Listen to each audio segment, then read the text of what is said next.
I will show you 4 projects that you can do that takes around 50 lines of code each to show you that it's possible to progress, to get out of your comfort zone without being lost. And let's just see together what I have in mind. This first one allows to detect faces simply using JavaScript. So you just select an image and it will find that there are 2 images on this one, and it even works with a class, a group of people. And you'll see, I will just put pause.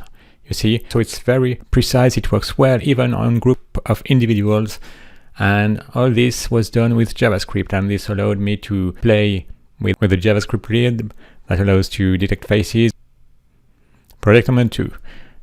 I don't know if you know Cropper.js, but this is a library that allows to crop an image. And so I use it to learn how to do this first, and then I modify the code to be able to select a specific, to add the different selections that I made. So you can take an image and select what you want and add up with several images. So you see less than 50 lines of code. Project number 3, I created a Chrome extension here, this small t, you see that is besides other official Chrome extensions. And then this Chrome extension allows to have the French translation of a word that is double-clicked.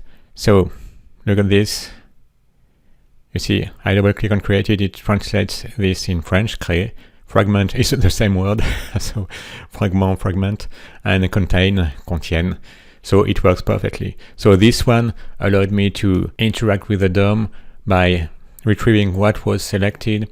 Then that allowed me to send a fetch request to an API that has a dictionary that allows to translate a word from English to French. Et voilà. You see, very often it's frustrating when you have a video player and you'd like to loop between 2 points, so point A and point B, maybe because it's a video guitar lesson and you would like to see how a guy is making chords, or maybe it's an interesting scene that you want to repeat. Let's see how it works. You see, I click on point A, after 15 seconds, then I click on point B, and now it loops. So you can see this cat being slapped in the face by his colleague. This kind of project allowed me to step out of my comfort zone by learning specific things I didn't know before creating this project. The important part is you have to pick something that you're interested in, that you don't know how to do yet, and then to implement it.